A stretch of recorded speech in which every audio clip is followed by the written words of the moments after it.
Assalamualaikum warahmatullahi wabarakatuh. Alhamdulillahi hamdan katsiran tayyiban mubarakan fi kama yuhibbu rabbuna Allahu wa yardahu. Asyhadu an la ilaha illallah wahdahu la syarika lahu wa asyhadu anna Muhammadan abduhu wa rasuluhu. Allahumma salli ala Muhammadin wa alihi wa ashabihi wa man sara ala nahjihi ila yaumil qiyamati. Amma ba'du. Kita masuki pasal yang berikutnya, Bapak Ibu dan sekalian, a'azzalamayakum. yakni pasal tentang sifatullahi azza wa jalla. Memahami sifat-sifatnya Allah Subhanahu wa taala.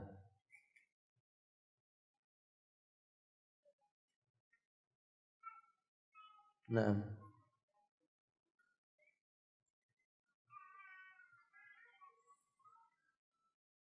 tentang sifat-sifatnya Allah ada kaidah yang mesti kita pegangi sebagaimana memahami nama-nama Allah. Kaidah pertama, sifatullahi ta'ala kulluha sifatun kamalun la naqsa fiha biwajhin minal wujuhin. Sifat-sifatnya Allah Ta'ala itu semuanya merupakan sifat yang sangat sempurna, tidak memiliki cacat dan tidak pula ada kekurangan ditinjau dari sisi manapun juga. Ini kaidah pertama. Jadi semua sifatnya Allah sempurna, tidak mengandung cacat dan kekurangan dari sisi manapun. Ini harus kita imani.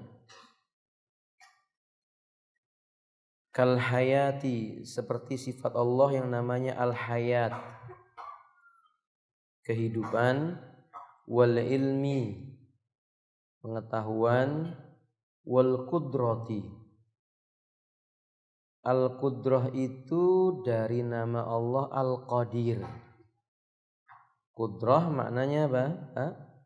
Kekuasaan atau kemampuan. Was-sam'i, atau sama, pendengaran. Wal basari, penglihatan. War rahmati, atau rahmat, kasih sayang. Wal izzati, dan juga izzah atau keperkasaan, dan yang lain-lainnya. Kita buat rincian sedikit. Misalnya as-sama', Allah punya sifat mendengar. Dalilnya firman Allah Subhanahu wa taala surat An-Nahl ayat 60. Lilladzina la yu'minuna bil akhirati masalus sau'i walillahil masalul a'la wa huwal azizul hakim, sampai kepada seterusnya. Semua ayat tadi menjelaskan tentang bahwa Allah Subhanahu wa taala memiliki permisalan yang sangat tinggi. Permisalan yang setinggi maksudnya adalah ketika dalam masalah ini Allah Subhanahu wa taala memiliki sifat as-sam'u, mendengar, maka pendengaran Allah itu mesti yang kita pikirkan adalah tidak akan mungkin disamai dengan makhluk apapun yang ada di muka bumi. Saya, Anda punya pendengaran yang berbeda-beda. Sahih? Tingkat pendengaran saya dengan Anda berbeda. Ada yang mampu mendengar sampai jarak 100 meter, 1 kilo, 2 kilo. Tapi kalau Allah Subhanahu wa taala, selembut apapun suara di alam semesta ini, Allah Subhanahu wa taala Maha mendengar. Seorang ibu berbisik dengan ibu yang lainnya, Allah dengar. Makanya ada ayat dalam Al-Qur'an yang dikenal dengan surat apa? Al-Mujadilah. Dilah atau Al-Mujadalah, tentang kisah seorang wanita yang mengadukan kepada Rabb-nya tentang keluh kesahnya, keadaan suaminya kepada dia. Allah mendengar tentang cerita itu. Maka tidak ada yang tersembunyi dari pendengaran Allah. Kata para ulama mengatakan demikian, Bapak Ibu dan sekalian. Tanda bahwa Allah itu mendengar dan punya sifat pendengaran, Allah menciptakan makhluk yang dinamakan manusia berbangsa, bersuku, dan berbahasa berbeda-beda. Bila mereka berdoa kepada Allah di waktu yang sama, seperti hari ini, waktu zuhur.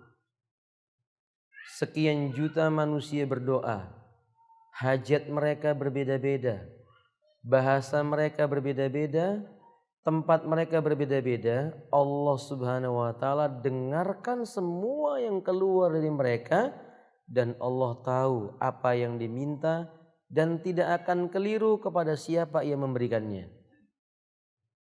Ini menandakan bahwa Allah itu Maha mendengar. Allah katakan dalam Al-Qur'anul Karim, "Wa idza sa'alaka ibadi anni fa inni qarib ujibu da'watad da'i idza da'an." Apabila hambaku bertanya kepadamu tentangku, hai Muhammad, aku ini dekat.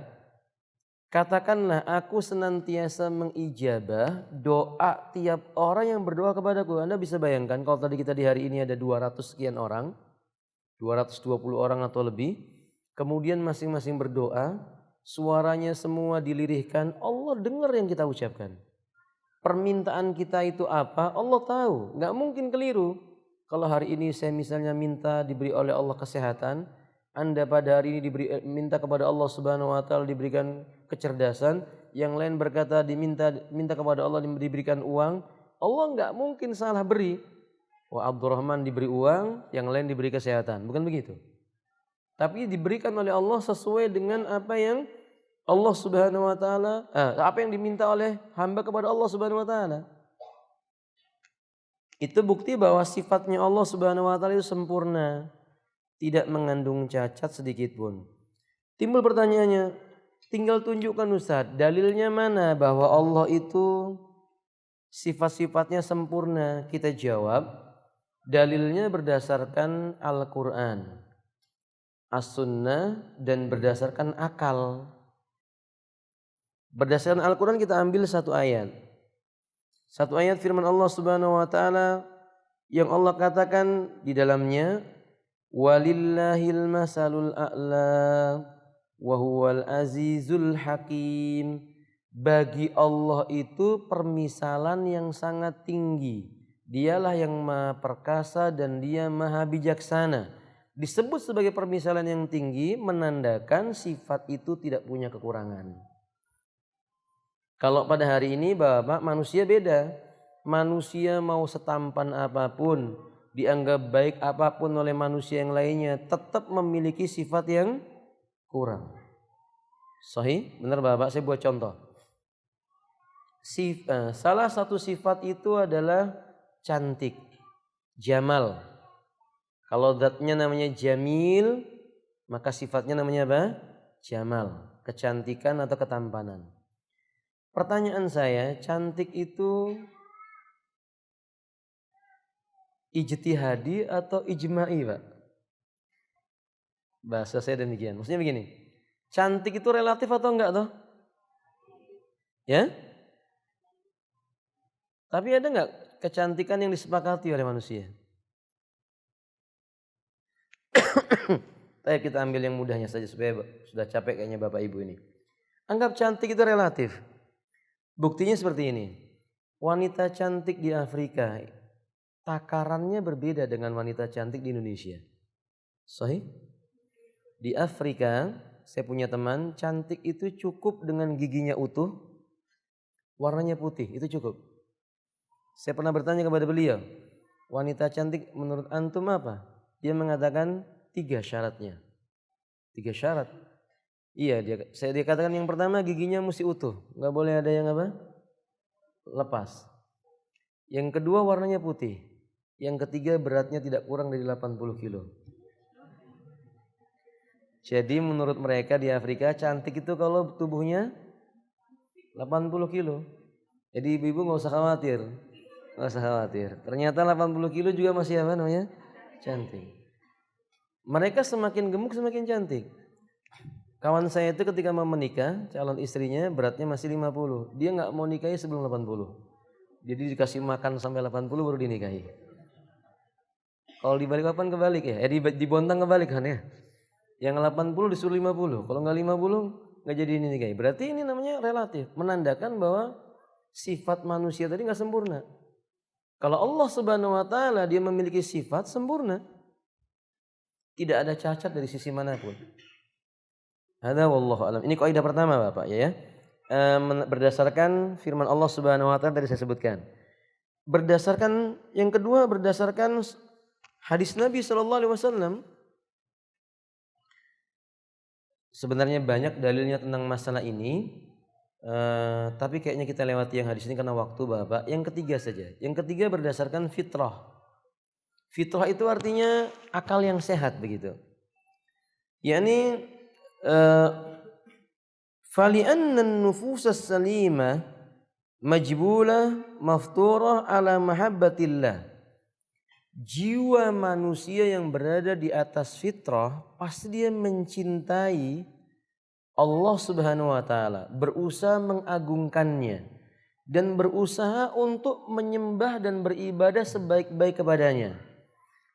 Tidak mungkin jiwa yang ingin beribadah jatuh cinta kepadanya dan terus-menerus berusaha mendekat kepadanya kalau zat yang jiwa merasa jatuh cinta kepadanya tadi adalah zat yang punya sifat kekurangan. Itu nggak mungkin.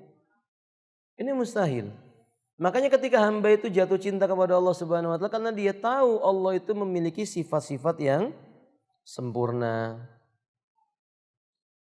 Dengan demikian kaidah pertama kita anggap selesai, kita yakini bahwa Allah punya sifat Allah semuanya sempurna. Kaidah kedua. Kaidah yang kedua yang harus kita ingat adalah babus sifati ausa min babil asma.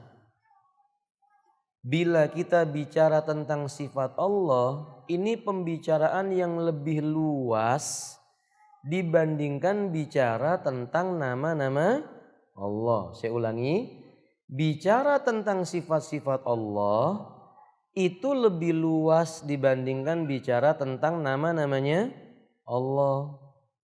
Yang kayak tadi itu loh Bapak Ibu, setiap nama mengandung sifat, tidak setiap sifat bisa dijadikan, berarti kan sifat itu lebih luas. Babnya jauh lebih lebar dan jauh lebih luas. Ini kaidah yang kedua yang mesti kita pegangi. Kaidah yang ketiga. Sifat Allah itu dibagi dua Bapak Ibu. Kaidah yang ketiga, sifat Allah dibagi menjadi dua. Yang pertama namanya subutiyah. Yang pertama namanya subutiyah. Apa subutiyah itu? Subutiyah itu artinya sifat yang Allah sebutkan untuk dirinya secara tegas di dalam Al-Quran maupun melalui lisan Rasulnya. Maupun melalui lisan Rasulnya. Itu namanya subutiyah. Nah, ada yang tahu contohnya apa? Apa contohnya sifat dalam Al-Quran yang Allah Subhanahu wa taala sebutkan? Silakan Bapak Ibu, ini ada hadiahnya. Yang bisa menyebutkan satu sifat Allah yang disebut oleh Allah dengan tegas dalam Al-Quran. Selain yang tadi saya sebutkan di awal ya, bukan tangan dan bukan wajah, itu sudah saya sebutkan tadi dalilnya. Saya minta selain daripada itu. Nah, silakan. Apa contohnya Ibu? Ibu-ibu dulu, apa contohnya?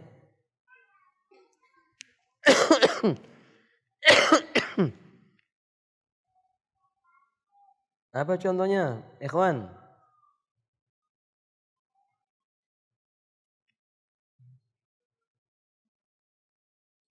Apa?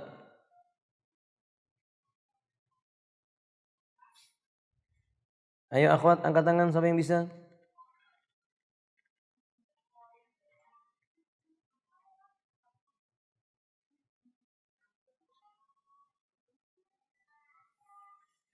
Ada yang bisa? Innallaha yuhibbut tawwabina wa yuhibbul mutatahhirin. Allah itu mencintai orang yang bertobat dan senantiasa mensucikan dirinya. Berarti Allah punya sifat apa? Allah mencintai orang yang senantiasa bertobat dan Allah mencintai orang yang mensucikan dirinya. Allah punya sifat apa? Mencintai. Allah punya sifat mencintai. Allah katakan Allah cinta kepada orang yang tobat dan suka mensucikan diri. Allah cinta. Ini berarti Allah punya sifat menetapkan cinta. Coba siapa yang bisa satu lagi? Siapa yang bisa satu lagi, kawan? Dari hadis Nabi SAW. Innallaha yarda lakum salasan wa yakrahu lakum salasan. Sesungguhnya Allah redha kepada engkau 3 perkara. Dan Allah benci kepada engkau 3 perkara. Berarti Allah punya sifat apa? Ridho dan apa? Membenci. Ridho kepada yang pantas diridhoi, membenci kepada siapa yang pantas dibenci oleh Allah. Ada enggak satu kaum yang dibenci oleh Allah? Ada. Yang kita baca dalam Al-Fatihah. Ihdinas siratal mustaqim. Ini yang diridhoi. Siratal ladzina an'amta alaihim. Ghairil maghdubi alaihim. Bukan jalan orang-orang yang engkau murkai. Siapa itu? Siapa itu? Al-Yahud waladdallin. Dan bukan jalannya orang-orang yang engkau sesatkan. Siapa mereka? An-Nasara. Orang sesat yang disesatkan Allah Azza wa Jalla. Jadi Allah punya sifat ridha. Ini menandakan bahwa Allah punya sifat yang sifatnya ditentukan secara tegas oleh Allah itu sendiri. Namanya apa tuh? Subutiyah. Yang kedua namanya salbiyah. Apa itu salbiyah? Salbiyah itu sebenarnya maknanya ditiadakan atau meniadakan. Artinya salbiyah, ma nafa'a Allah subhanahu wa ta'ala an nafsi fi kitabihi. Allah menafikan, meniadakan sifat tersebut baginya. Perhatikan baik-baik. Sifat salbiyah artinya sebuah sifat yang ditiadakan oleh Allah ada pada dirinya. Bersamaan dengan itu ditetapkan bagi Allah kebalikannya. Saya ulang, salbiyah artinya sifat yang ditiadakan oleh Allah dalam kitabnya baginya, bersamaan dengan itu ditetapkan baginya kebalikannya. Saya buat contoh firman Allah Subhanahu wa taala dalam surat Al-Kahfi ayat 49. Di antara penggalanya ada ayat yang berbunyi wala yadlimu rabbuka. Gimana ayatnya ibu-ibu? Wala yadlimu rabbuka ahada. Dan dia, Rabbmu hai Muhammad, dia tidak akan pernah berbuat dolim terhadap seseorang pun. Sifat apa yang ditiadakan oleh Allah?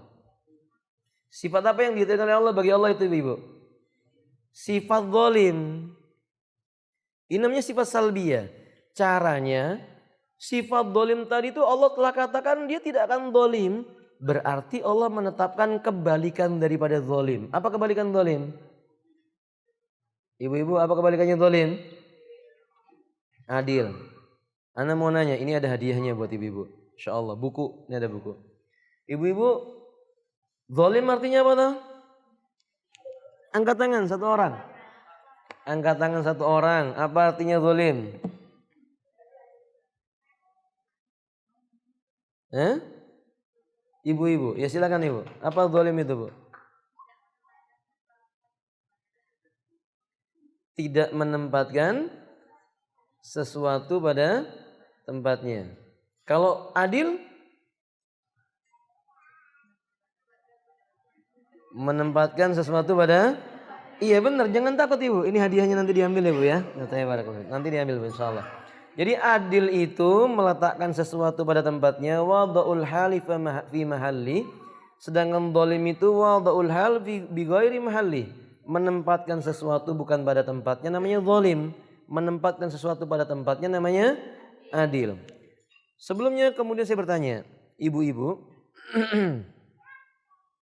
kerudung letaknya di mana? Kerudung letaknya di mana ibu-ibu? Di kepala. Bapak-bapak, kopiah di mana letaknya? Kalau ada lelaki menggunakan kopiah di kepala, adil atau zalim? Adil atau zalim? Maka laki-laki disebut dengan rajulun adilun, lelaki yang adil. Kalau bapak pakai kopiah ditaruh di kantong, adil atau zalim?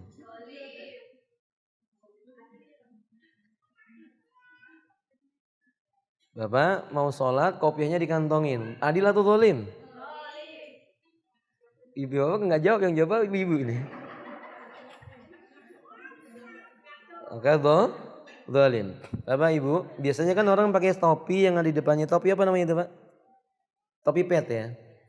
Ada sebagian pemuda topi petnya di samping atau ke belakang. Itu adil atau zalim? Topi itu kan letaknya di depan, yang panjang ya Pak. Tiba-tiba ditaruh di belakang sama di samping atau di belakang. Zalim atau adil? Zalim. Taib. Terakhir, ibu bapak, helm letaknya di mana? Kalau bapak ibu naik motor, helmnya di stang motornya, itu adil atau zalim? Sepakat sudah ya zalim ya. Jadi mulai kalau kita mengetahui bahwa itu sudah kezaliman, zalim itu halal atau haram? Haram. Allah mengharamkan atas dirinya zalim, Allah mengharamkan atas nabinya zalim, dan Allah mengharamkan atas manusia berbuat zalim. Mulai hari ini tidak boleh berbuat zalim. Kalau Anda pada hari ini dari hotel ini pulang nanti pakai helmnya ditaruh di mana? Itu berarti Anda rombongan orang zalim. Dan Allah katakan innallaha la yuhibbul zalimin. Allah enggak suka dengan orang yang bersikap apa? Zalim. Dan karena Allah tidak berbuat zalim. Allah katakan la yadzlimu rabbuka ahada. Rabbmu tidak pernah mendolimi seorang pun juga. Rabbmu adil, Rabbmu adil. Masa itu ya Fatihah, ini namanya sifat salbiyah. Sifat salbiyah itu Allah menafikan sifat yang buruk pada dirinya, kemudian dia menetapkan sebuah sifat kebalikan daripada sifat yang buruk itu. Itu disebut dengan salbiyah. Ini kaidah yang harus dipahami ya Bu ya. Wallahu ta'ala a'lam bishawab. Kaidah berikutnya Bapak Ibu. As-sifatu subutiyah sifatun madkhun wa kamalun fakullama kasurat wa tanawwu'at dalalatuha dhaharun min kamalil mausufi biya ma huwa aksar. Perhatikan, sifat yang subutiyah tadi nomor 1 tadi itu, sifat subutiyah itu sifat yang terpuji dan sempurna. Semakin terkumpul pada diri sesuatu menandakan semakin tinggi dan sempurnanya sesuatu. Maka dalam Al-Quran, Bapak Ibu sekalian, Allah mengulang-ulang nama dan sifat. Ingat ini baik-baik. Kata Syekhul Islam, Allah mengulang nama dan mengulang sifat itu jauh lebih banyak dibandingkan Allah mengulang-ulang masalah makanan, minuman, makan dan minum yang ada di dalam surga. Saya ulangi, Allah mengulang nama, mengulang sifat jauh lebih banyak dibandingkan Allah menyebutkan tentang makanan, minuman, serta cara makan dan minum dalam surga. Padahal kita tahu Bapak-bapak, makan, minum itu bagian daripada sesuatu yang baik dan nikmat. Makanan juga sesuatu yang menyenangkan, minuman juga menyenangkan. Disebutkan di tempat yang paling menyenangkan, itu tidak lebih banyak dibandingkan disebutnya nama Allah dan sifat Allah dalam Al-Quran. Menandakan ajaran agama kita mengingatkan keindahan bukan sekedar perkara makan dan minum. Keindahan bukan sekedar perkara permasalahan bagaimana cara makan dan minum. Tapi yang jauh lebih indah daripada itu adalah mengingat Allah, mengingat namanya dan mengingat sifat-sifatnya Allah Subhanahu wa taala. Makanya ibu-ibu kalau sebelum selesai sholat, sebelum salam, yang dibaca apa ibu? Allahumma a'inni ala dzikrika wa syukrika wa husni ibadatika. Kan ini jauh lebih nikmat. Ya Allah, tolonglah aku ya Allah untuk senantiasa ingat kepada Engkau, mensyukuri nikmat Engkau dan memperbagus peribadatanku kepada Engkau. Kan ini jauh lebih baik dibandingkan sekedar makan, minum dan yang semisal daripada itu. Ini kaidah yang ketiga ya. Kemudian Bapak Ibu sekalian, a'azzallahu wa iyyakum. Kaidah yang keempat, 4 atau kelima? 5 ya. As-sifatus subutiyatun qasamu ilal qismaini. Sifat subutiyah itu ibu, bapak, sifat subutiyah itu dibagi dua. Sifat subutiyah dibagi dua. Saya ulang. Contoh sifat subutiyah tadi apa bapak-bapak? Contoh sifat subutiyah tadi apa? Sebutkan. Iya ibu. Apa ibu? Cinta. Atau apa lagi? Ridho. Taib. Dibagi dua sifat subutiyah itu. Yang pertama namanya dzatiyah. Ingat baik-baik. Namanya dzatiyah. Apa itu Ustaz? Dzatiyah itu sifat yang terus-menerus ada pada Allah Tabaraka wa Ta'ala, tidak akan pernah sirna selama-lamanya. Terus-menerus ada pada Allah Azza wa Jalla dan tidak akan pernah sirna darinya. Apa contohnya? Al-ilmu, mengetahui sesuatu. Makanya Allah tidak pernah lupa.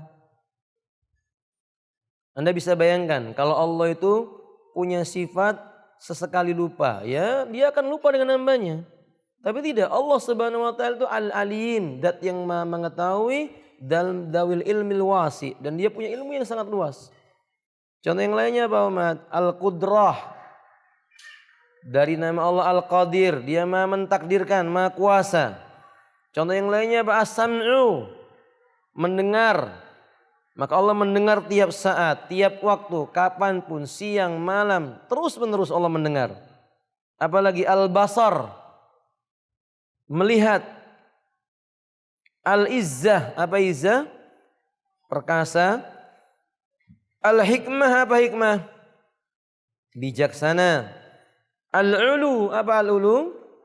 Apa tadi al-ulu ibu-ibu? Tinggi. Al-ali itu zat yang maha tinggi, berada di tempat yang paling tinggi. Ini sifat dzatiyah namanya. Yang kedua namanya fi'liyah. Jadi subutiyah itu dibagi dua. Ada yang dzatiyah, ada yang fi'liyah. Yang kedua namanya fi'liyah ini Bu. Fi'liyah itu apa?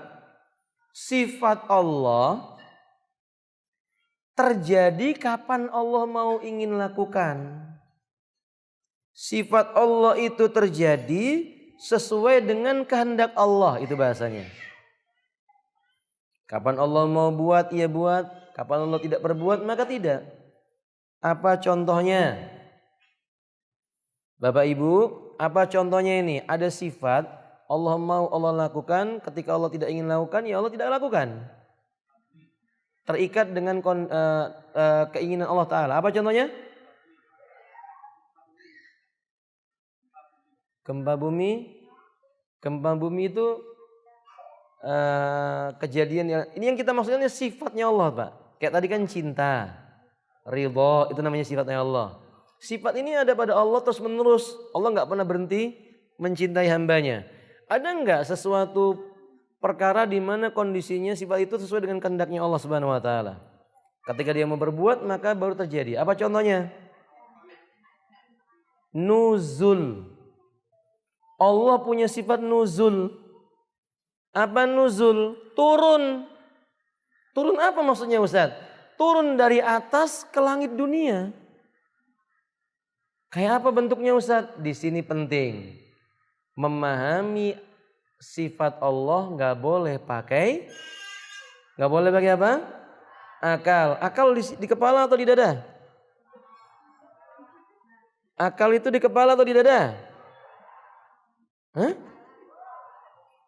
Kalau saya berkata, mestinya kita berpikir atau mestinya kita berpikir? Iya, maksudnya ngambil nunjuk kepala apa nunjuk dada? Allah berkata dalam Al-Quran, Am lahum qulubun la ya'qilun. Apakah mereka itu punya hati tapi nggak bisa digunakan buat berpikir? Jadi mikir itu pakai kepala apa pakai hati? Hati di kepala apa di dada? Nah, mulai sekarang diubah. Kalau mikir di sini ya, bukan di sini. Nah, kata ikhwati semuanya. Allah yang mengatakan demikian. Nah, ikhwati azani Allah wa iyyakum, tidak boleh kita mengukur dalil pakai akal, nggak boleh.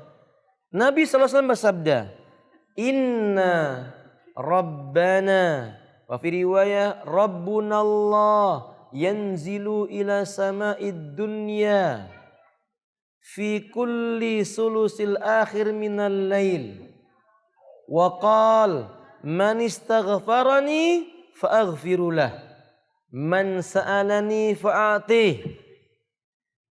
Nabi katakan sesungguhnya Rabb kita adalah Allah.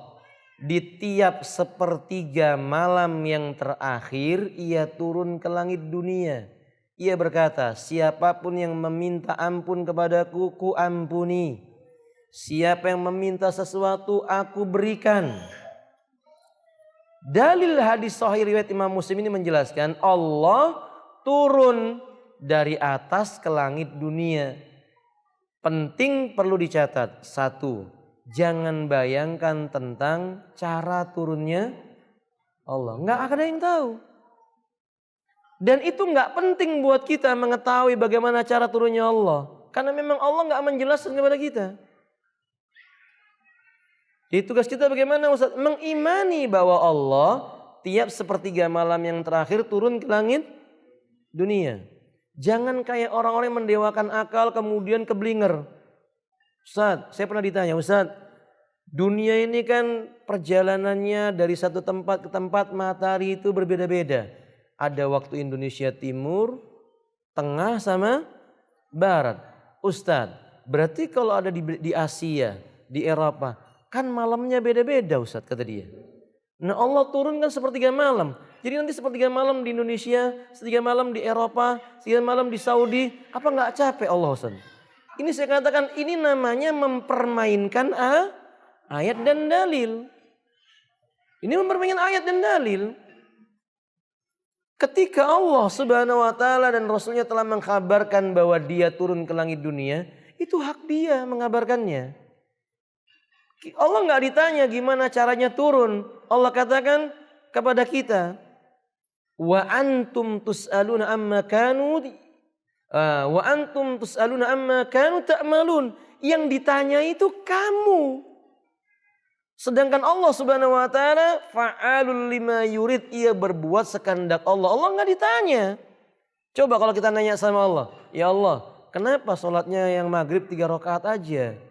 Enggak 4, gantilah yang maghrib 4. Kira-kira bagaimana kita ini? Allah turunkan syariat sholat maghrib berapa rakaat Bapak? Kenapa kita enggak nanya sama Allah, ya Allah, kenapa enggak dibikin 5 rakaat? Ini yang bertanya ini punya adab atau tidak?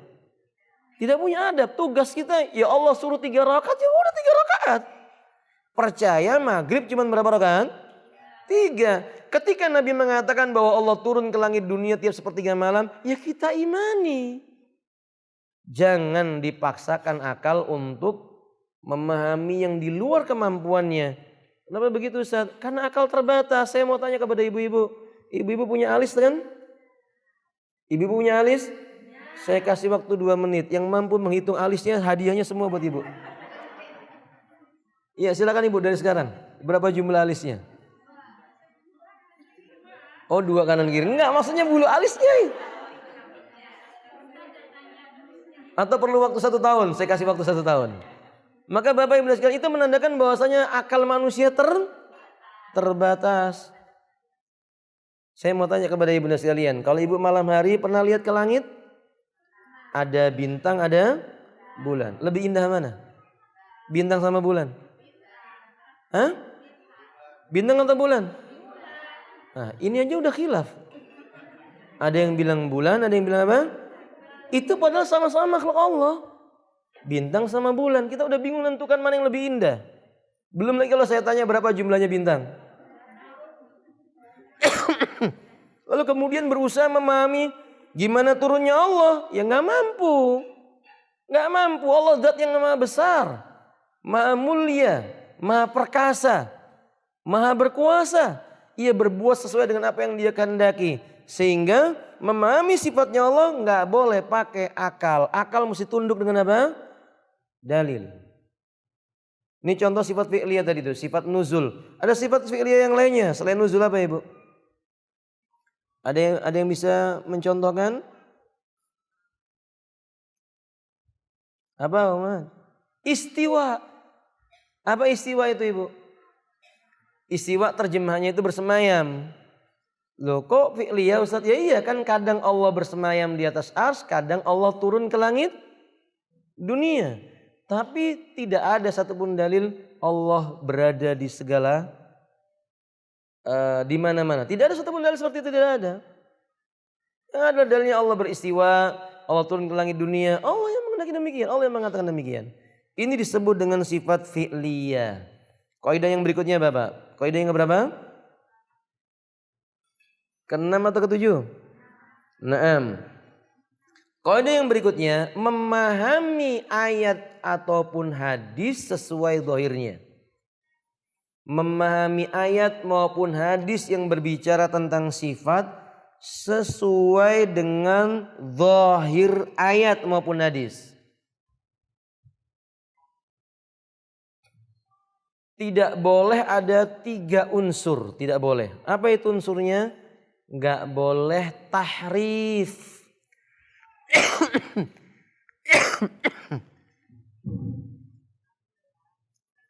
Baik, sebentar.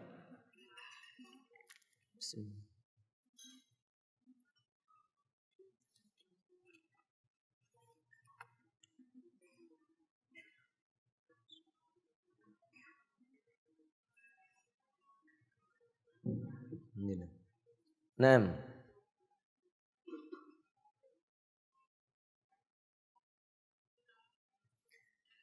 saya ulangi, memahami ayat maupun hadis yang berbicara tentang sifat sesuai dengan zahirnya.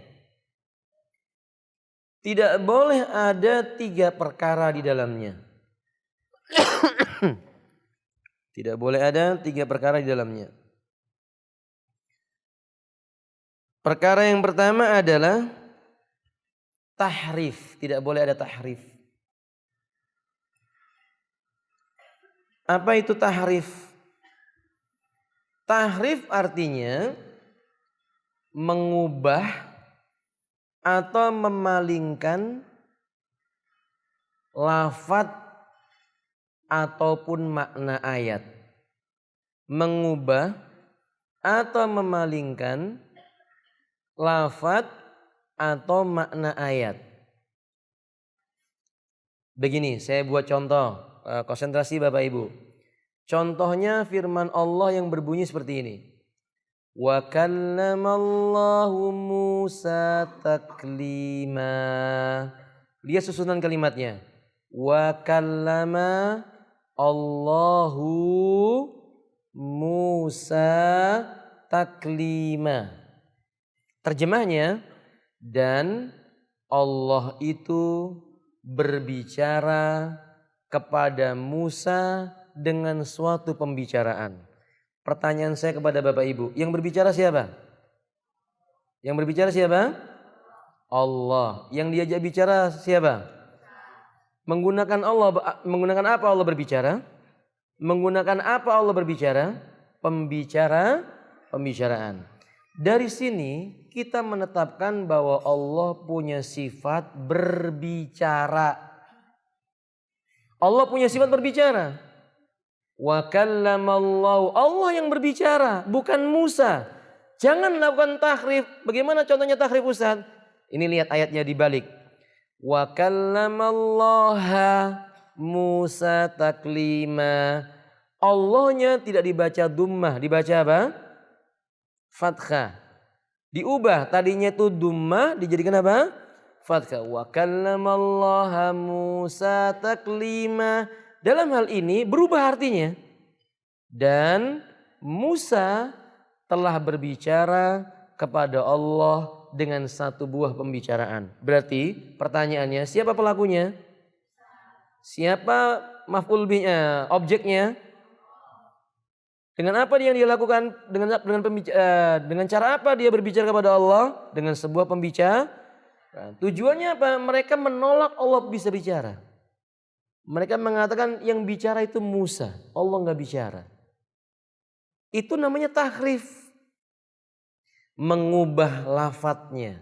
Tadinya rofa, dumma menjadi mansub fathah. Hukumnya dalam Islam kufur. Keluar pelakunya dari Islam. Nggak main-main tahrif ini, Bu. Tahrif ini sengaja dilakukan, pelakunya keluar dari Islam. Walaupun sholat, walaupun puasa, walaupun sedekah, walaupun haji, dia mengubah ayat Allah. Lafaz yang berbunyi marfu menjadi mansub, kufur hukumnya. Itu tahrif. Contoh yang kedua, kalau tadi yang diubah adalah bunyinya lafadznya, sekarang yang diubah adalah hurufnya.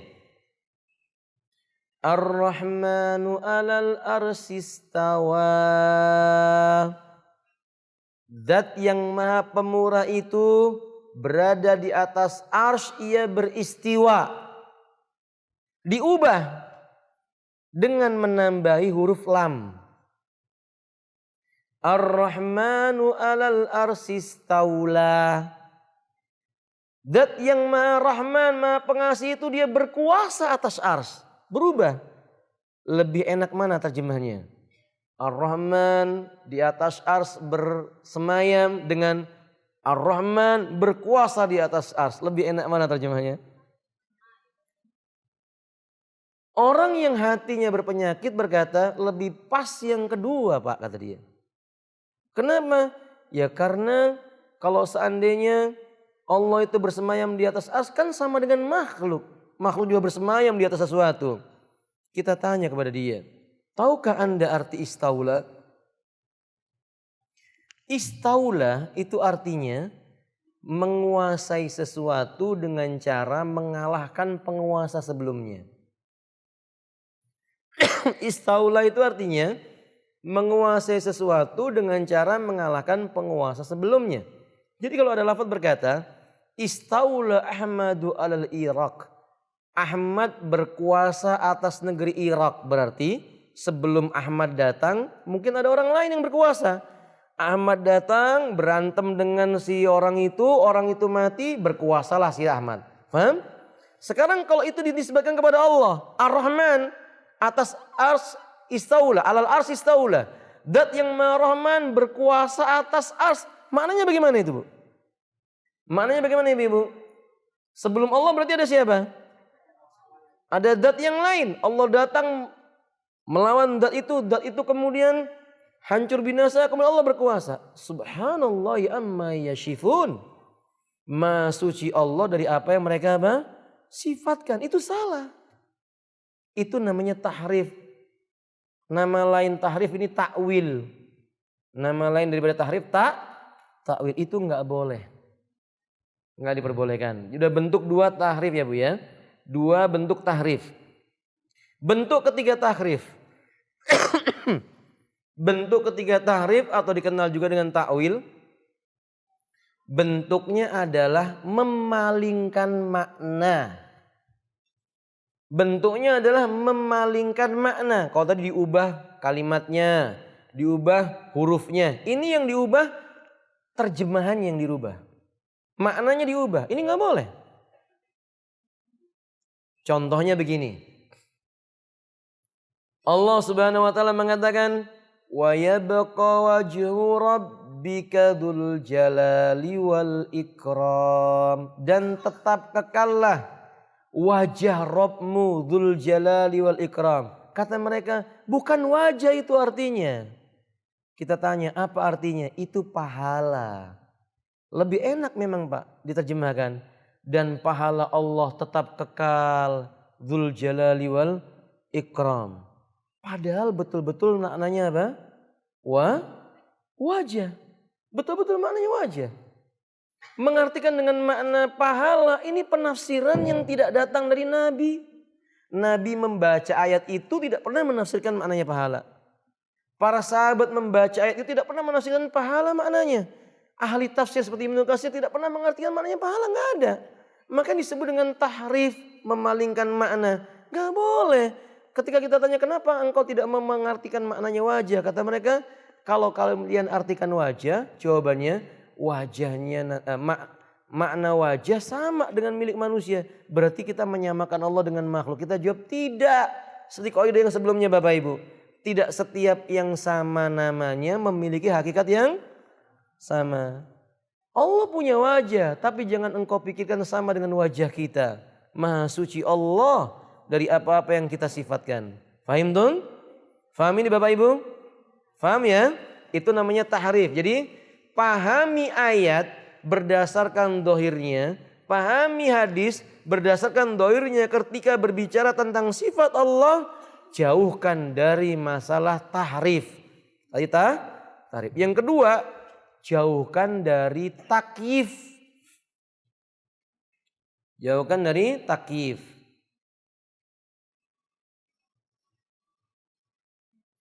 Takyif itu apa Bapak?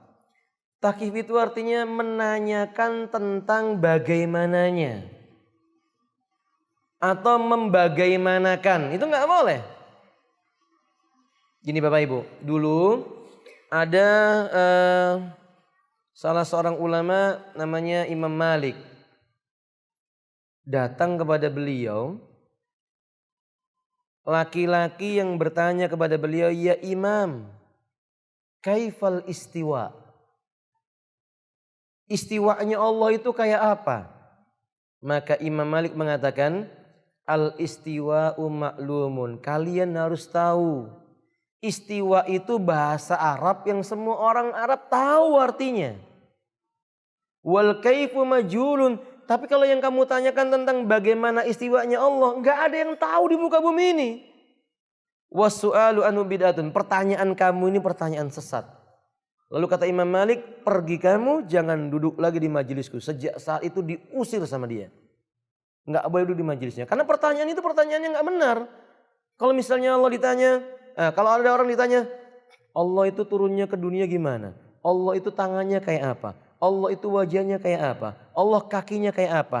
Kursinya Allah kayak apa? Arsy-nya Allah kayak apa? Orang bertanya kayak begitu tidak menambah ilmu, bahkan yang muncul mengecilkan keagungannya Allah. Paham? Itu nggak boleh. Kan tidak ada manusia yang bisa mengetahui tentang bagaimananya. Itu hanya Allah Subhanahu wa taala yang mengetahuinya. Ya tidak boleh ada apa namanya? Takyif. Tidak boleh takyif Bapak. Berikutnya yang ketiga, tidak boleh tasbih. Tasbih ta, shin, baha. Tasbih. Ta, shin, baha. Tidak boleh tasbih. Apa tasbih? Menyerupakan atau menyamakan. Jadi kalau kita bicara tentang ayat-ayat Allah berbicara tentang sifat Allah, nggak boleh menyerupakan Allah dengan makhluk, nggak boleh. Nggak boleh menyamakan Allah dengan makhluk, tidak boleh sama sekali. Walaupun ayatnya menyebutkan dengan lafaz yang sama.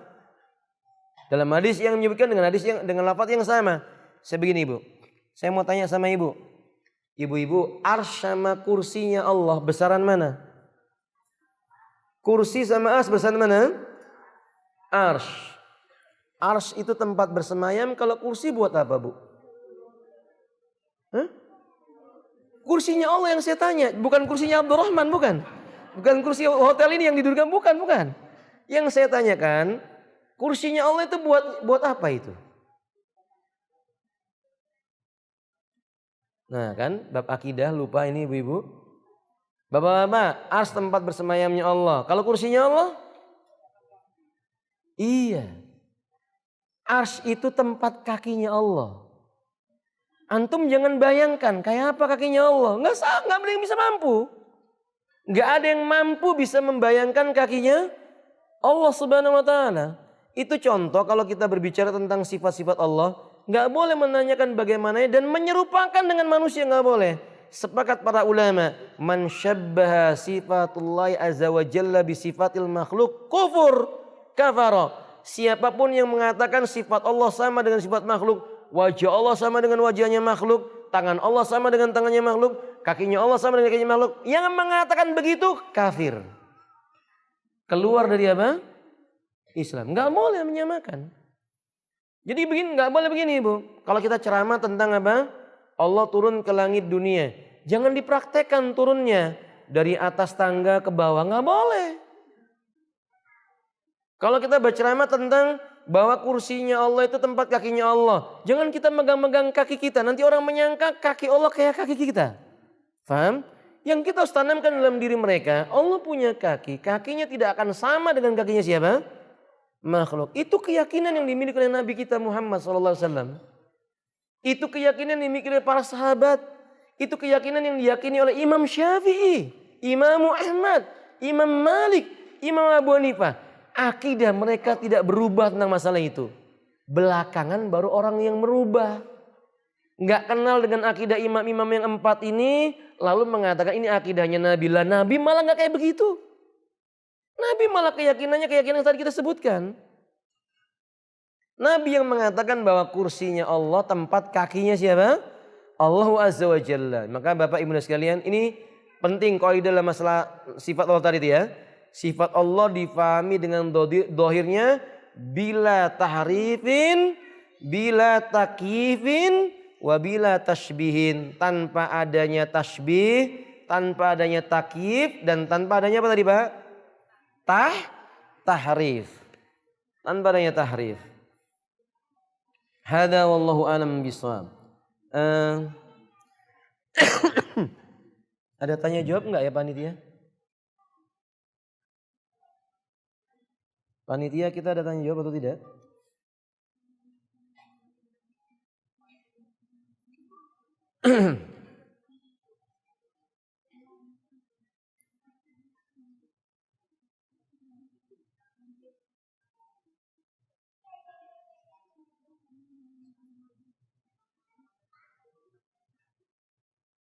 Taib yang terakhir Bapak Ibu, yang terakhir.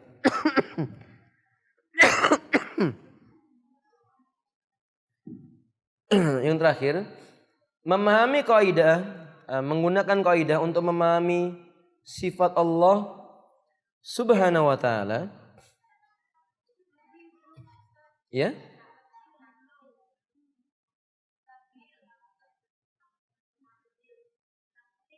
Ta'til. Ya sebentar ini baru mau saya jelaskan. Nah, memahami sifat Allah Subhanahu wa Ta'ala, menghindari pemahaman-pemahaman yang menyimpang. Kaidah yang terakhir adalah menghindari pemahaman-pemahaman yang menyimpang. Penyimpangan yang pertama dinamakan dengan mu'attilah. Dinamakan dengan apa? Mu'attilah. Mu'attilah golongan yang memahami sifat Allah dengan metode ta'til. Golongan yang memahami sifat Allah dengan metode ta'til. Ta, ain, ta, ya, lam. Ta'til. Dari kata bahasa Arab, atola. Arti atola itu mengosongkan. Ta'til maknanya menganggap bahwa Allah tidak punya sifat. Jadi golongan ta'tilah, mu'attilah ini golongan yang mengatakan bahwa Allah nggak punya sifat. Allah Subhanahu wa taala kata mereka tidak punya sifat sama sekali. Kalau kita katakan, loh, tapi Allah punya nama, kata mereka, makanya Allah itu punya nama tapi nggak punya sifat. Seperti yang saya sebutkan ini, Bu. Seperti yang tadi saya katakan, termasuk yang saya pahami dengan keliru ketika saya masih kecil, difahamkan oleh guru saya. Allah itu alim bila ilmin, sami bila sama, basyir bila basar, aziz bila izzah. Allah maha perkasa tapi tidak punya keperkasaan. Allah Subhanahu wa taala maha mendengar tapi tidak punya pendengaran. Allah Subhanahu wa taala maha melihat tapi tidak punya penglihatan. Allah maha mengetahui tapi tidak punya pengetahuan. Ini namanya mu'attilah. Ini disebut dengan golongan mu'attilah. Dan golongan mu'attilah ini bertentangan dengan isi Al-Quran, bertentangan dengan isi sunnah Nabi. Mana firman Allah Subhanahu wa taala, wa huwas samiul basir, dan dia Allah adalah zat yang maha mendengar lagi maha melihat. Zat ini menetapkan bahwa Allah punya sifat pendengaran. Ayat ini menetapkan bahwa Allah punya sifat pendengaran dan penglihatan. Allah sendiri yang berkata dia punya penglihatan. Allah sendiri yang mengatakan dia punya pendengaran. Maka golongan mu'attilah golongan sesat. Ingat Bapak Ibu, mu'attilah itu ada dua macam. Mu'attilah ini ada dua macam. Mu'attilah yang menolak seluruh sifat. Ini adalah golongan mu'attilah yang paling ekstrim. Paling ekstrim, paling jahat, paling sesat. Namanya mu'attilah. Dia tolak semua sifat Allah. Golongan yang kedua, dia cuma menolak sebagian sifat. Yang kira-kira sesuai dengan akal diterima. Yang nggak sesuai dengan akal ditolak. Ini dibangun di atas akidah Mu'tazilah. Dibangun di atas akidah apa? Mu'tazilah. Apa akidah Mu'tazilah? Idza wajadna dalilan naqliyan ta'arrudun bidalilin aqliyin fanakhudul akla wa natruka al nakla. Kata mereka, bila kita mendapati ada dalil nakal. Nakal itu artinya Quran dan hadis. Bertolak belakang dengan dalil akal. Akal manusia. Kita ambil akal, kita tinggalkan nakal. Itu kata mereka demikian. Ini Mu'tazilah. Sehingga nama-nama Allah yang kira-kira bisa dipikir pakai akal, sifat-sifat Allah yang bisa dipikir pakai akal, diterima. Makanya mereka kemudian menetapkan sebagian sifat. Misalnya Allah tidak boleh tidak punya sifat melihat. Maka kita tetapkan Allah maha melihat. Al-Basir. Namanya Al-Basir punya sifat Al-Basar. Kita tetapkan dia Al-Basar. Sebab kalau sampai Allah tidak punya penglihatan, manusia di muka bumi siapa yang akan menghukumnya? Memperhatikannya kata mereka. Oh cocok dengan akal, diterima. Allah tidak boleh bodoh. Berarti Allah itu tahu. Maka ditetapkan Allah punya nama Al-Alim. Sifatnya ilmu. Dia mengetahui. Sebab kalau Allah tidak mengetahui, syariat ini buat apa diturunkan? Cocok sama akal kata mereka, diterima. Allah mesti punya sifat ada. Sebab kalau Allah itu nggak ada, untuk apa disembah? Maka ditetapkan Allah itu wujud. Punya sifat dia ada. Faham maksudnya Bapak? Maka muncullah penetapan sifat sebagian saja. Menolak sebagian.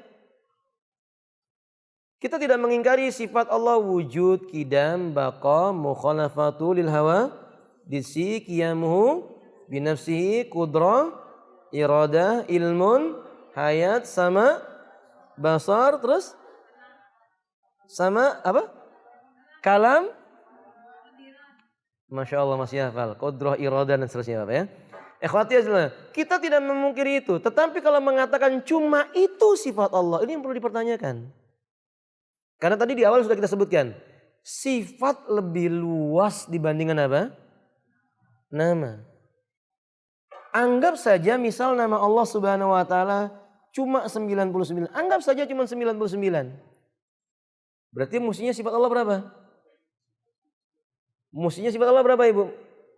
Ya minimal 99. Karena tiap nama mengandung apa? Sifat. Apalagi kalau sifat itu lebih luas.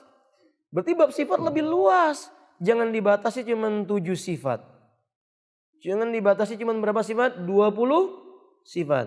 Kan yang tersebar di sekolah anak kita, ini kita perlu proses Bapak Ibu. Saya juga sering dialog dengan teman-teman di Departemen Pendidikan, teman-teman di Departemen Agama. Mulai berdialog, maksudnya coba dipikir lagi ini. Dari bertahun anak-anak kita diajari tentang sifat Allah cuma 20. Sampai terakhir itu sebagian anak akan berkata ketika ditanya sifat Allah ada berapa? 20. Cuma 20, tidak lebih dari 20 Pak Ustadz, begitu. Mereka yakin sifat Allah cuma 20. Wujud, qidam, baqa, mukhalafatul, qiyamu binafsi. Padahal sifat jauh lebih luas dibandingkan dengan apa tadi? Nama. Dan kita tidak merasa itu hal yang berbahaya. Kita hanya merasa biasa saja. Yang penting akhlaknya baik, nggak mencuri, nggak pula berkata kotor. Udah selesai. Padahal ini bab akidah. Bab nanti di alam kubur kita ditanya sama Allah SWT. Bab ditanya tentang man rabbuka yang tadi saya sebutkan. Ada wallahu alam bisawab. Nah ini hindari pemahaman apa tadi? Mu'attilah. Kedua, hindari pemahaman musyabbihah. Kalau tadi itu mu'attilah, ini musyabbihah. Pemahaman yang suka menyerupakan sifat Allah dengan sifat makhluk. Pemahaman yang suka menyerupakan sifat Allah dengan sifat makhluk. Ini golongan kebalikannya Pak. Kalau yang tadi itu golongan menolak Allah punya sifat. Golongan yang kedua ini enggak. Allah punya sifat tapi keblinger. Menyamakan sifatnya Allah dengan sifatnya makhluk. Na'udzubillah. Siapa yang bisa menyebutkan satu golongan sesat yang punya sifat menyamakan sifat Allah dengan sifat makhluk? Sebutkan. Ayo Bapak. Generasi pertama yang membuat kerusakan menyerupakan Allah dengan makhluk siapa? Ayo Bapak Ibu, siapa yang bisa menyebutkan? Yahudi sama Nasrani. Jangan jauh-jauh dulu. Yahudi sama siapa? Nasrani. Loh kok Yahudi Ustaz? Iya. Yahudi mengatakan Uzair ibnullah. Ia mengatakan Uzair adalah anaknya siapa? Berarti dia menyamakan Allah dengan manusia. Bisa beranak. Sahih? Orang Nasrani mengatakan bahwasanya Isa ibnullah. Isa anaknya siapa? Berarti dia menyamakan Allah bisa beranak. Orang Muslim berkata sebagaimana Allah mengatakan kul huwallahu Allahus lam yalid wa lam yakul lahu kufuwan ahad. Lam yalid wa lam yulad. Kaum muslimin enggak akan melakukan tasbih. Allah tidak melahirkan dan Allah tidak dilahirkan. Yang paling parah golongan musyabihah itu ya Nasrani. Kalau si Yahudi mengatakan bahwasanya Uzair ibnu Allah, kalau Nasrani bahkan mengatakan Isa itu ibnu Allah, bahkan Isa itu Allah. Dia serupakan Allah dengan Isa. Disolib, mati, dimakamkan. Dianggap sudah menebus apa namanya? Kesalahan-kesalahan manusia yang ada. Allahu Akbar. Subhanallah amma yusyrikun wa amma yasifun. Maha suci Allah dari apa yang mereka sekutukan dan dari apa yang mereka sifatkan. Gak boleh menyerupakan Allah dengan makhluk. Gak boleh. Itu dari kalangan orang di luar Islam. Sekarang contoh golongan yang menyerupakan dengan makhluknya sifat Allah Ta'ala. Menisbatkan kepada Islam. Siapa Ibu? Siapa contohnya? Rafidah. Rafidah menisbatkan diri kepada Islam. Dia mengatakan Ali ibnu Abi Thalib adalah Rabb. Ia berkata Ali bin Abi Thalib adalah Rabb. Kenapa? Ketika Ali membunuh salah seorang yang mengkultuskan Ali, dibunuh oleh Ali dengan cara dibakar hidup-hidup. Orang itu sambil berkata, saya semakin yakin bahwa kamu adalah Rabb. Karena tidak ada yang bisa menghukum bakar kecuali apa? Rabb. Ini udah sesat makin apa? Sesat. Menyerupakan Ali dengan Allah Ta'ala. Musyabbihah. Haram hukumnya musyabbihah. Tambahan. Ingat baik-baik. Islam melarang menuduh manusia berbuat sesat tanpa bukti. Hari ini kita menjumpai sebagian kaum muslimin menuduh ulama-ulama Islam sebagai golongan musyabbihah. Padahal mereka tidak termasuk golongan musyabbihah. Mereka bahkan mensucikan Allah dari sifat tasbih. Mereka mensucikan Allah dari sifat ta'til.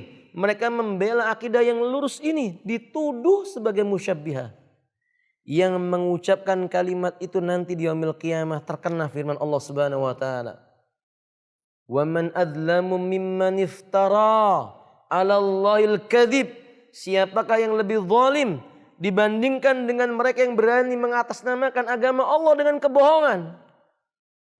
Mereka seperti yang Nabi SAW katakan, atadruna manil muflis. Tahukah kamu siapa golongan orang-orang yang bangkrut dari kalangan umatku? Qalu al-muflisu indana ma la dinaran wala dirham. Bagi kami si bangkrut tidak punya dinar dirham lagi ya Rasulullah. Qal al-muflisu fi ummati. Bukan.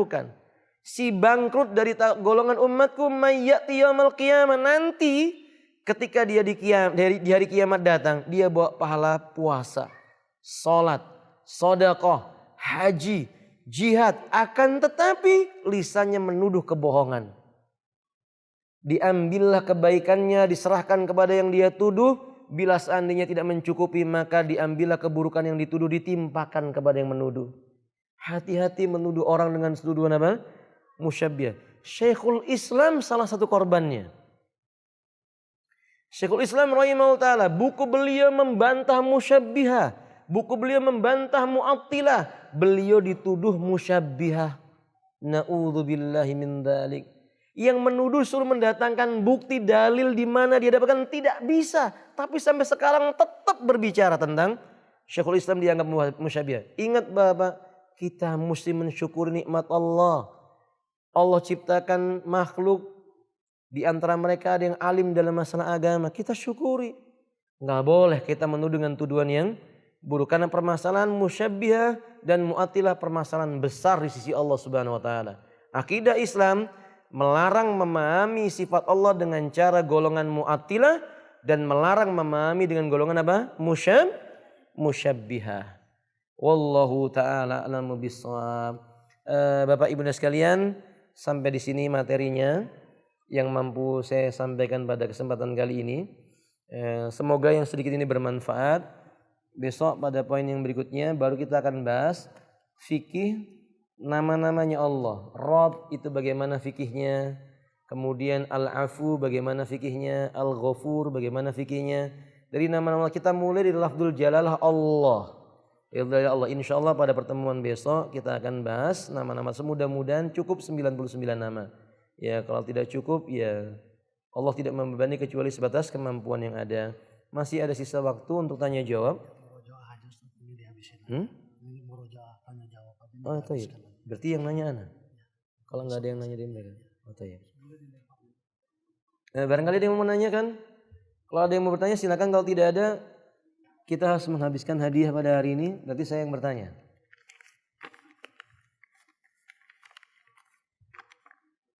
Kelas nggak ada pertanyaan ya?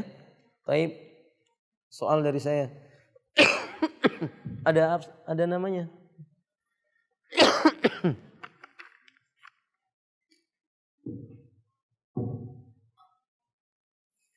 Barangkali ada nama-namanya, saya bisa minta nama-namanya.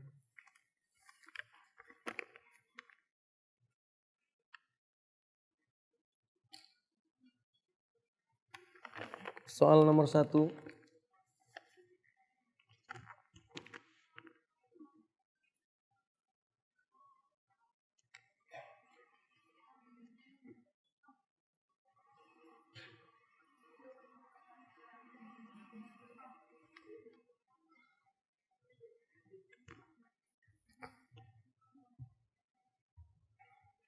Ini ikhwan.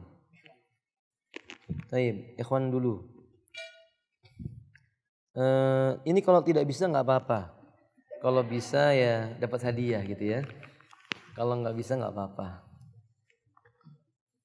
Nanti kalau nggak bisa jawabannya tinggal wallahu a'lam. Insyaallah. Nggak apa-apa, Bapak. Saya sebut saja namanya.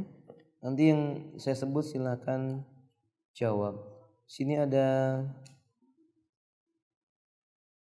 akhina atau bapak atau saudara Dias. Semoga ada orangnya. Saudara Dias. Pertanyaannya, sifat Allah tadi ada dua, subutiyah dan salbiyah. Pertanyaan saya kepada akhi Dias, apa itu sifat salbiyah? Silakan dijawab. Boleh pegang mic lalu menjawab wallahu alam juga boleh. Enggak apa-apa. Ya, akhi Dias, apa itu sifat salbiyah?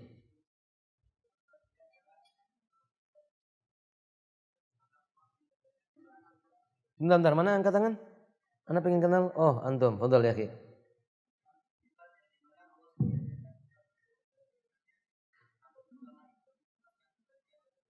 Baik, contohnya? Contohnya ya akhi? Kenapa? Iya.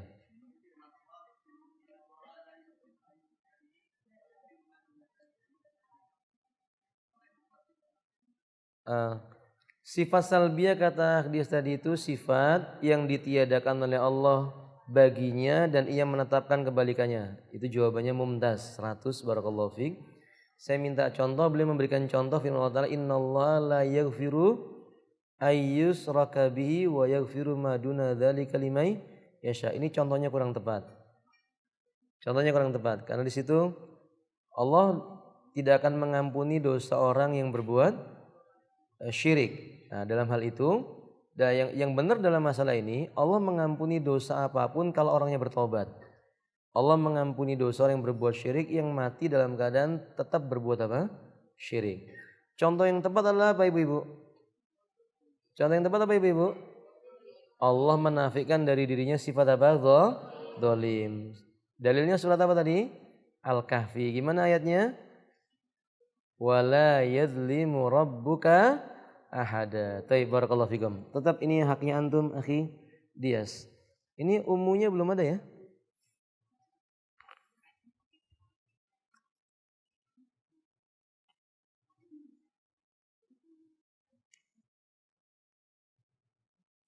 Kemudian di sini ada Bapak Muhammad Ami Nur Pratama. Ada ya?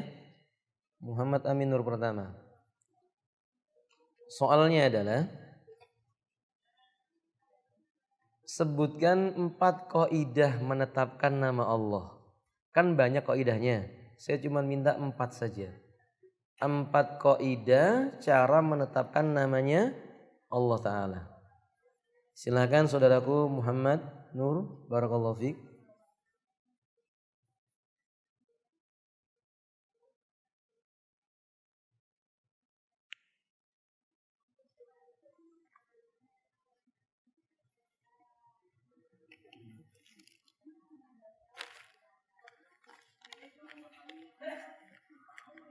Gimana?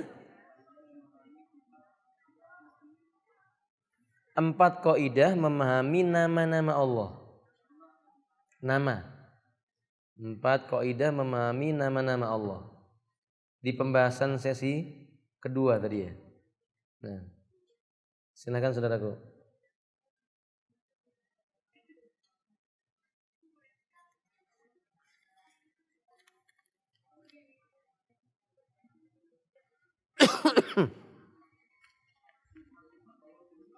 Nama-nama Allah. Iya, saudaraku, nama-nama Allah saudaraku. Oh iya, sebentar.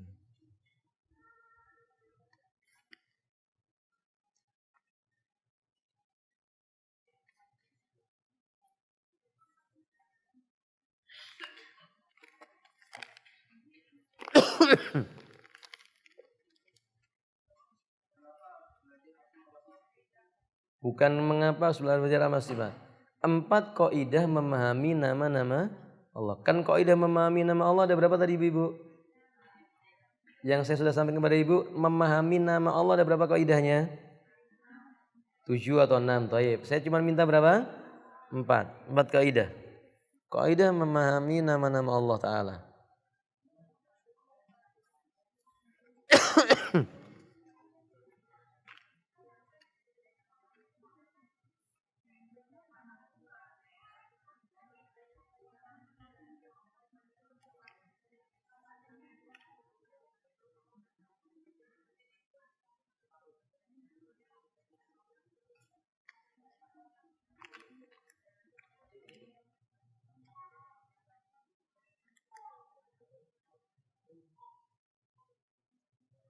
Yang pertama, nama Allah adalah nama yang paling mudah dipahami dan dimiliki yang sejati dan sempurna. Iya. Terus yang kedua, nama-nama Allah tidak dibatasi oleh bilangan. Taib. Nama Allah tidak dibatasi dengan bilangan tertentu. Taib. Yang ketiga, nama yang husna itu adalah nama yang khusus untuk Allah. nama Allah itu semuanya husna, memiliki makna mencapai pada puncak. Naam. Taib. Barakallahu fiik. Satu lagi.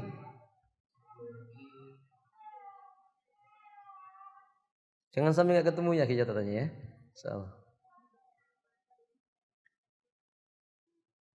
Tidak boleh mengarang nama Allah dan memahami Allah. Iya, namanya apa tadi?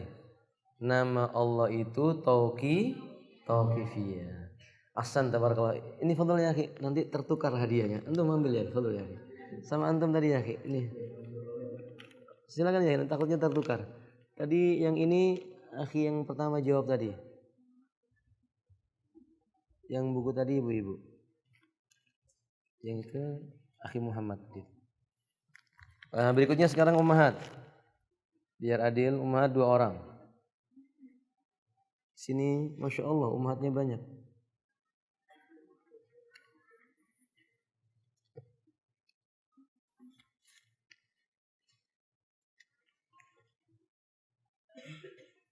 Saya ambil nomor terakhir. Biasanya kalau nomor terakhir ini duduknya paling belakang. Jadi saya tanya yang paling belakang. Ada ukhti Ruri ya? Ruri. Taib. Soalnya adalah sebutkan 5 kaidah memahami sifat Allah. 5 kaidah memahami sifat Allah Ta'ala.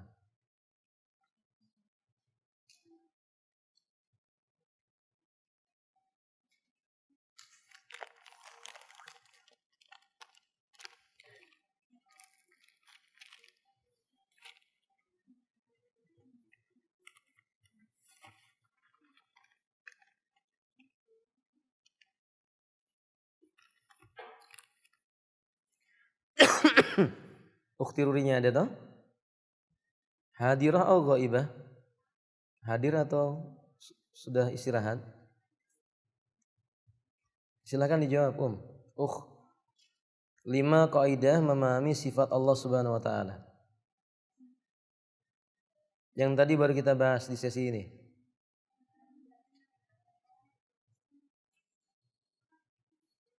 Ada banyak kaidah tadi hanya saya sebutkan beberapa saja, yang saya minta sebutkan 5.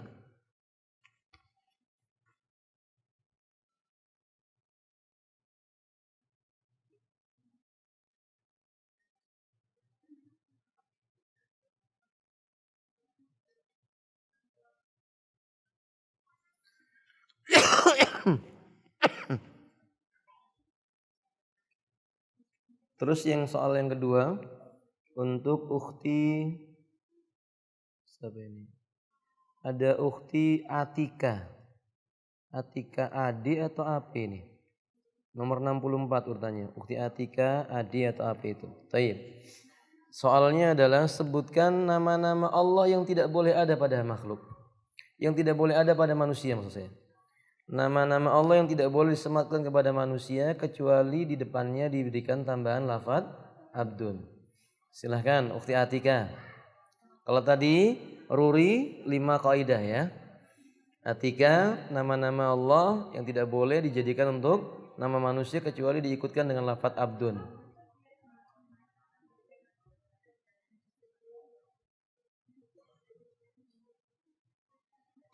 Mangga silakan. Saya kasih waktu 2 menit. Kebanyakan. Hitungan sampai 10. Wahid. Isnan. Salas. Ada? Arba. Assalamualaikum warahmatullahi wabarakatuh. Taib, ahlan wa sahlan. 5. Kaidah untuk sifat-sifat Allah Ta'ala.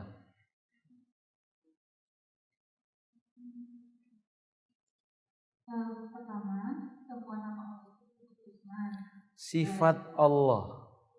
Sifat-sifat Allah. Ingat di sesi pembahasan kita ini tadi bahas tentang sifat-sifat. Sesi sebelumnya nama-nama. Jadi yang saya tanyakan sifat-sifat Allah.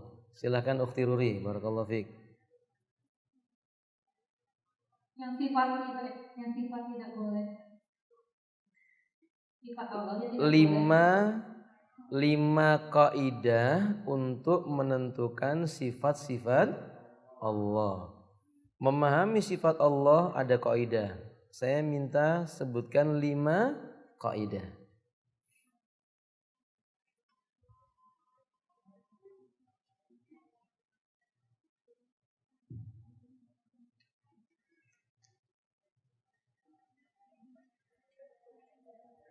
Yang tadi baru kita bahas tadi. Mulai dari jam 1 sampai ini tadi.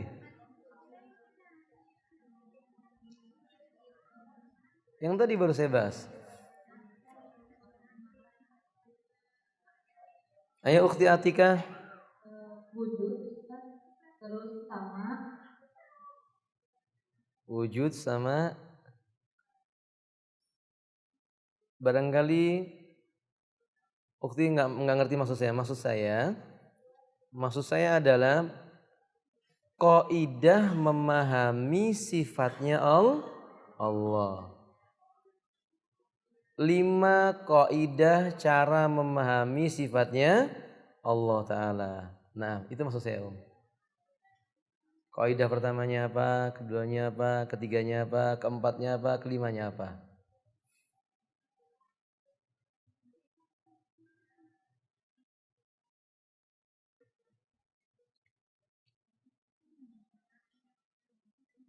Ukhti Atikah dulu nggak apa-apa. Nama-nama Allah yang tidak boleh ada pada manusia. Siapa saja Atikah?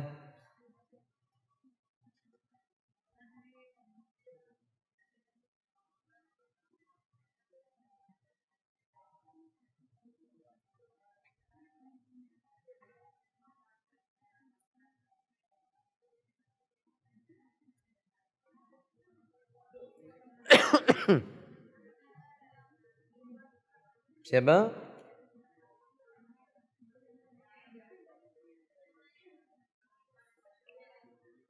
Atau siapa yang bisa menjawab? Siapa yang bisa menjawab? Fadhal angkat tangannya. Akhwat tetap akhwat dulu haknya. Haknya tetap akhwat. Silakan siapa yang bisa menjawab, angkat tangannya, serahkan mic-nya kepadanya, sebutkan namanya.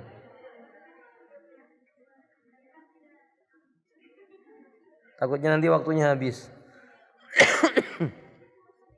Fadhali, Wahid, Isnan, Salas, Arba, Khamsa. Baik, silakan. Pakai mic. Bismillahirrahmanirrahim. Ustaz. Iya, fadhali, silakan Ukhti. Sifat-sifat Allah yang pertama yaitu semua sifat Allah itu sempurna. Baik, kaidah pertama sifat Allah tenang, pelan-pelan. Sifat Allah yang kaidah yang pertama memahami bahwa seluruh sifat Allah itu sempurna, tidak memiliki sedikit pun kekurangan dari sisi manapun juga. Sahih. Yang kedua, berdasarkan fitrah. Itu dalil berdasarkan fitrah. Ayo yang kedua. Bicara tentang sifat Allah itu lebih luas dibandingkan namanya. Kaidahnya yang kedua, sifat Allah lebih luas dibandingkan nama-nama Allah. Ahsan. Yang ketiga, Sifat Allah dibagi dua. sifat Allah dibagi dua. Apa itu? Subutiyah sama saudiyah. Subutiyah dan salbiyah. Ahsan. Terus yang keempat, Allah mengulang nama dan sifat jauh lebih banyak dibandingkan Allah menyebutkan makanan dan minuman di dalam surga. Taib, ahsan. Yang kelima, sifat subutiyah dibagi atas dua. ahsan. Apa itu? Zatiyah Zatiyah dan fi'liyah. dan fi'liyah. Ahsanti, barakallahu fiik. Jadi haknya anti satu di sini. Tadi namanya siapa? Jadi Taib, barakallahu fiik ukhti Desi. Taib. Soal yang kedua tadi itu. Nama-nama Allah Subhanahu wa taala yang tidak boleh ada pada manusia. Ya. Mic-nya terserah jalannya kemana. Saya serahkan ke panitia. Saya serahkan ke panitia. dari depan ya Bu, tadi kan dari belakang, sekarang dari depan. Iya, taib. Silakan.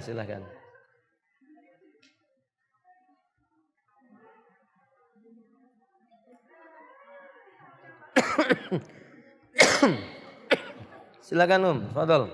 Assalamualaikum Assalamualaikum warahmatullahi wabarakatuh. Sebutkan namanya. Nama saya Ibu Norma. Barakallahu fiik Ada ukhti Norma. beberapa nama yang tidak boleh dipakai manusia. Yang pertama yaitu Allah, Ar-Rahman, Ar-Rahim, Rabb, Rabb, Malik. Satu lagi. Al-Aziz. Apa itu? Ar-Razzaq. Taib, barakallahu fikum. Taib, hayakumullah. Ini juga haknya waktu. Jadi dua sini ya. Yang tadi yang pertama yang ini. Yang kedua yang ini. Di atasnya nanti. Nanti diambil setelah ini. Sekarang soal rebutan. Karena tinggal satu.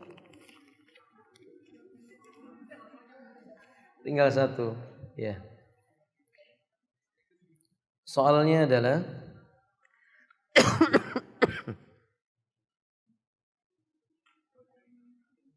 ya. Buat yang nanya, jangan. Oh ya, boleh. Tadi katanya yang buat yang mau bertanya. Taib, silahkan. Betul. Silakan ya, akhi. Betul ya, akhi. Ada yang mau bertanya? Iya, betul ya, akhi.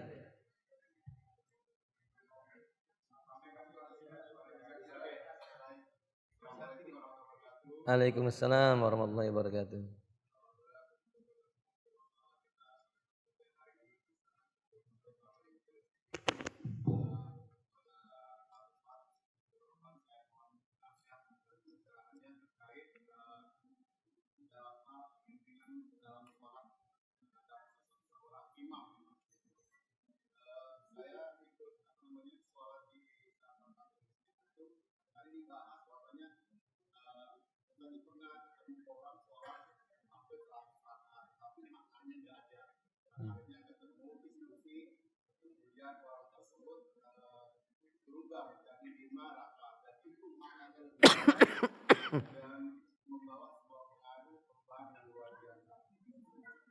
Pertanyaan saya juga pernah sharing ke teman tersebut bilang, udah tinggalin aja.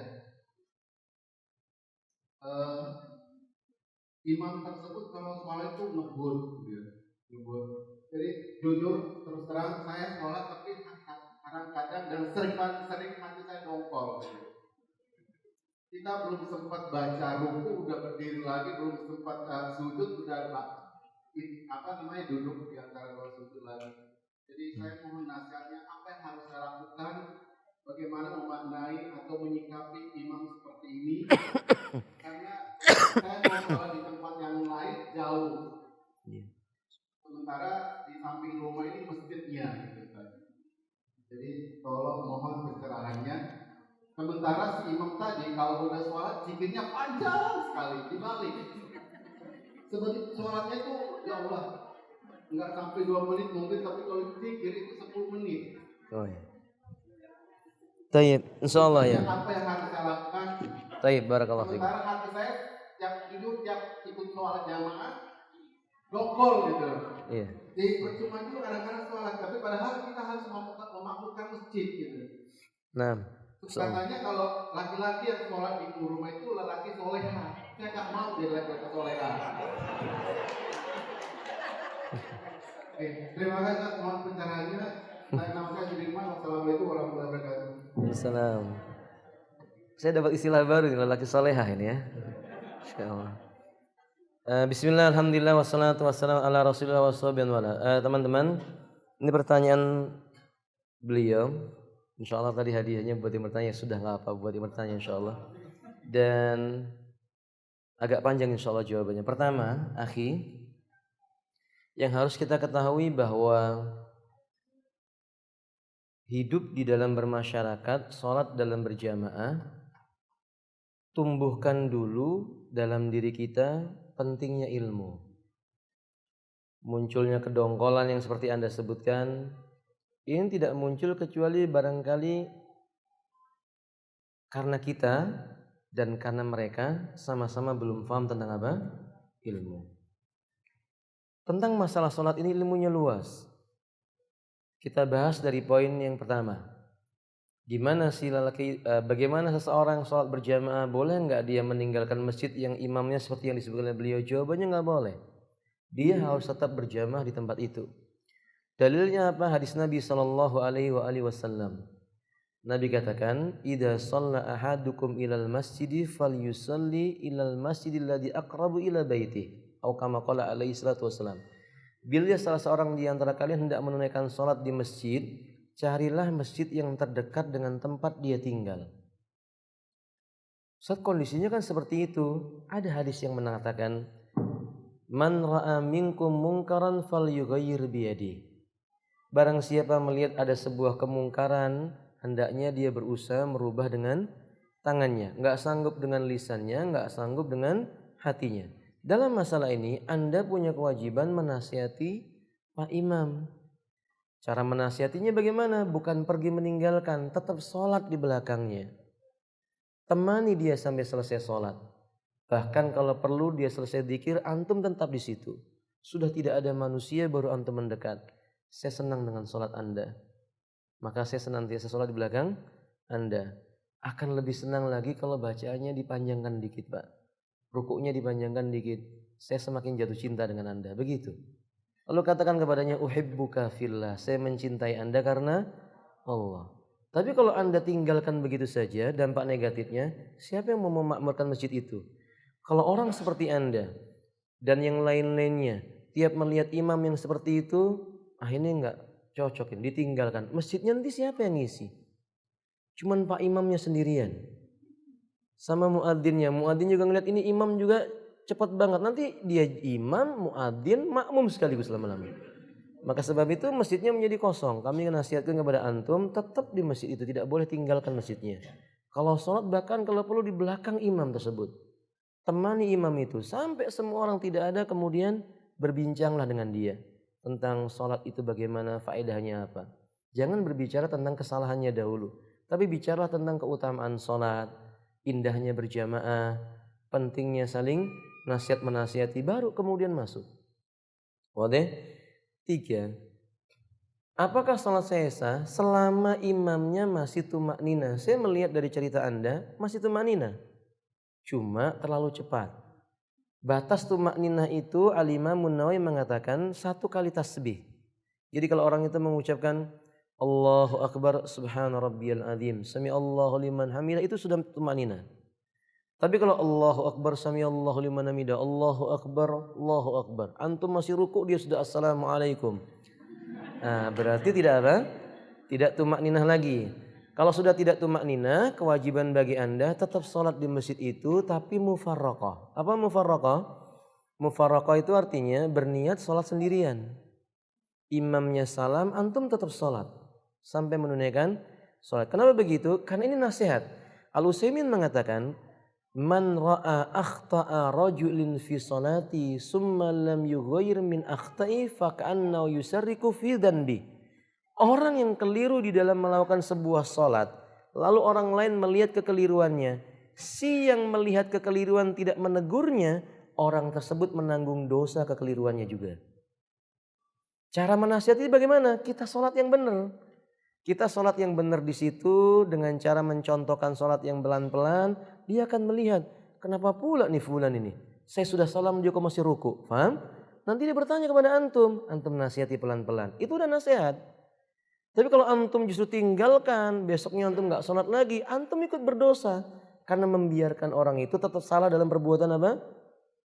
Keliruan dalam sholatnya itu. Nabi kan tidak pernah membiarkan orang yang salah dalam sholatnya. Faham? Yang ketiga. Kemudian yang keempat, ikhwati azza wa iyyakum. Kewajiban bagi antum tetap ikuti imam, jangan sempurnakan bacaan antum. Maksudnya begini, kalau imamnya baca subhana rabbiyal azim, subhana rabbiyal azim, antum jangan subhanakallahumma rabbana wa bihamdika Allahumma ighfirli. Imamnya sudah sujud. Antum masih ruku. Ya antum baca yang ringan, subhana rabbiyal azim, subhana rabbiyal azim. Dia baca sami Allahu liman hamidah, maka antum sami Allahu liman hamidah. Ini penting, ini nasihat buat teman-teman. Kesalahan kaum muslimin menyalahkan imam karena bacaannya dianggap terlalu cepat ketika sholat duhur.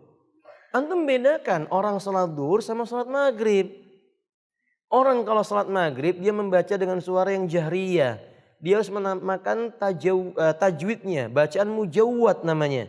Dia baca alhamdulillahi rabbil alamin. Beda ketika sirriyah. Gak mungkin dia baca seperti itu dengan, gak mungkin. Pasti bacanya alhamdulillahi rabbil alamin, arrahmanirrahim, maliki yaumiddin, iyyaka na'budu wa iyyaka nasta'in. Antum pun bacanya begitu. Jangan imamnya baca alhamdulillahi rabbil alamin, antum bacanya alhamdulillahi rabbil alamin. Ya ketinggalan sama imamnya. Wadah? Jadi diikuti. Qala Nabi sallallahu alaihi wasallam ju'ilal imamu liyutamma bihi, dijadikan imam untuk diikuti, ikuti imamnya. Nanti imamnya senang dengan antum, baru antum kasih hadiah buku sifat salat Nabi. Ini ada buku bagus, Pak. Nanti baru sekali-kali diskusi, menurut Anda gimana nih penulis buku ini? Kalau dia mengomentari, ini penulisnya enggak benar, ini jangan dibaca buku ini. Iya, ini kayaknya enggak benar, Pak. Saat ini begitu antum katakan, besok antum katakan lagi, tapi yang ini gimana, Pak? Itu namanya nasihat, minimal dia baca. Pernah baca, pernah lihat dalil. Antum tidak bertujuan untuk mengatakan, belum tuntas sudah inti salah-salahkan. Dia ini orang jahil. Dia orang tidak paham tentang agama. Cukup kita minta pendapat, Pak ini menurut Bapak gimana buku ini? Kalau dia mengatakan ini salah buku ini, jangan baca buku ini. Oh iya terima kasih, gitu aja. Besok bawa buku yang lain. Padahal isinya sama, yang ini bagaimana? Oh ini juga gak benar. Nanti lama-kelamaan dia akan tertarik dengan buku itu.